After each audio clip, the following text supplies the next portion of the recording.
Müharibələrin ən dəhşətlisi başlayıb. Bir çoxumuz isə bundan xəbərsizik. Bugün suya sahib olan sabah dünyaya hökm eləyəcək. Bu video göstərilməyənləri görmək, deyilməyənləri eşitmək istəyənlər üçündür. Su müharibələri gedir. Buna səbəb isə təkcə iqlim dəyişikliyi deyil. Bəs yaxşı, əslində nə baş verir? Bu videoda dünyada su uğrunda gedən mübarizə, şirkətlərin su ehtiyatlarını mənimsəməsi, Qarabağın azad olunmasının əsas önəmi və Xəzərin quruma təhlükəsindən bəhs eləyəcəyik. Tarix boyu bütün mədəniyyətlər su kənarında qurulub. Nil ətrafında Misir, Dəclə-Fərat arasında Mesopotamiya. Bugün də dəyişən heç nə yoxdur. Misir, Efiopiya və Sudan Nil üzərində gərginlik yaşayır. Fərat və Dəclə çayları Türkiyə, Suriya və İraq arasında strateji vasitəyə çevrilib.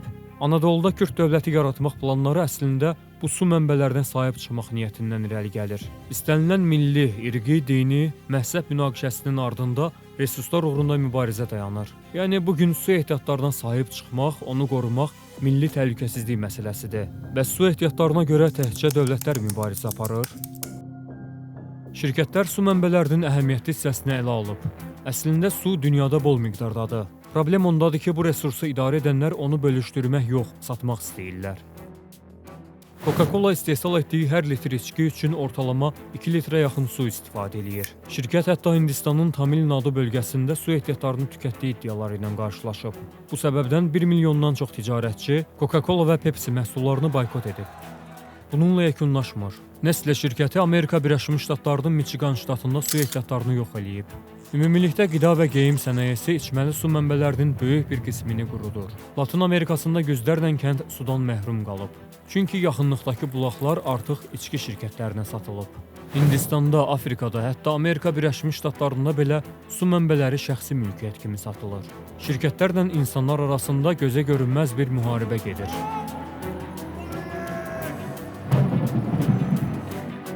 Kənd təsərrüfatı daha ciddi problemlər yaradır. Əkin üçün meşəlik sahələr hər gün məhv edilir. Ənənəvi, yəni vəhşi suvarma su ehtiyatlarının tükənməsinə səbəb olur. Təsəvvür eləyin, pambıq əkininə görə o boyda Aral gölü qurudu. Ətraf çölə çevrildi. Ekoloji balans pozuldu.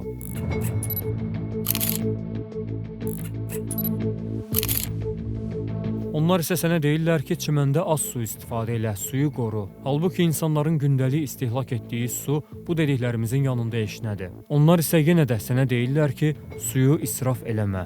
Bu məsələlərə bir qədər aydınlıq gətirdik. Bəs Azərbaycanda vəziyyət nə yerdədir?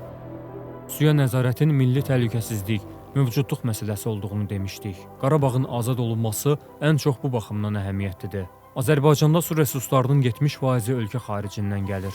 Azərbaycan üçün su həm coğrafi, həm də siyasi strateji məsələdir. Sərsəng, su qovuşan, Xudafərin kimi su anbarlarına nəzarəti ələ almaq ölkənin kənd təsərrüfatı və su təhlükəsizliyi baxımından xüsusi önəm daşıyır.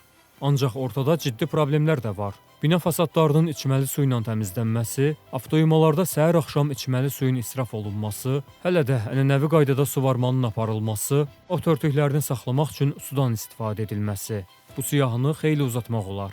Nəzarət gücləndirilmədikcə, müasir yanaşmalar tətbiq olunmadıqca ölkədə böhran dərinləşəcək. Bugün bol-bol işlətdiyimiz su artıq hətta adi işlərimiz üçün də yetərli olmayacaq. Yağış sularının toplanması ilə bağlı yanaşmaları tətbiq eləyə bilərik. Bu əhəmiyyətli dərəcədə fayda verəcək. Binalarda texniki su xəttləri çəkilsə, yağış suyu yığılsa, suvarma damcı sistemi ilə edilsə, təmiz suyu israf edənlərə qarşı vergi tətbiq olunsa, problemin fəsadları azala bilər. Sadə və tətbiq olunan qanunlarla ağıllı gələcək qurmaq mümkündür. Hər birimizi maraqlandıracaq önəmli bir mövzu da var. Xəzər dənizinin quruma təhlükəsi ciddi məsələyə çevrilib. Bütün region üçün əhəmiyyətli olan bu su hövzəsi Azərbaycan iqtisadiyyatında vacib yer tutur. Aparılan müşahidələrə əsasən son 30 ildə suyun səviyyəsi azalır. Xəzəri qidalandıran çaylarda sululuğun azalması, əsas da Volqa üzərində böyük su anbarları qurulması problemi daha da artırır. Xəzərin quruması, balıqçılıq sənayesi, turizm və neft-qaz sektoru kimi sahələrə böyük təsir göstərə bilər. Bu problemlər bütün Xəzəryanı ölkələr üçün mühüm bir məsələdir. Hazırda 2,2 milyard insan təmiz suya çıxışdan məhrumdur. 2040-cı ilə qədər bu rəqəm 4 milyarda çata bilər. Şirin su ehtiyatlarımızın 70% kənd təsərrüfatında, 20% sənayedə, sadəcə 10% ev təsərrüfatında istifadə olunur. Su mənbələrinin bizim, hər birimizin olduğunu unutmasaq, çox şey dəyişə bilərik. Bu videonu hazırlamaqda məqsədim az da olsa nələrisə dəyişdirmək, gələcəyimizi xilas edə bilmək cəhdidir. Biz bugün hər bir damcı suya hörmət etməsək, sabah hər bir damcıya görə müharibə etməli olacağıq. Əgər sənə düşünəcək, sorğulayacaq nələrsə verə bildimsə, fikirlərini bölüş. Bəs sən nə düşünürsən? Videonun daha çox insana çatması üçün bəyən, paylaş və abunə ol. Həmçinin dünya əhalisinin sayının azaldılması planları ilə bağlı hazırladığım bu videoda səni maraqlandıra bilər.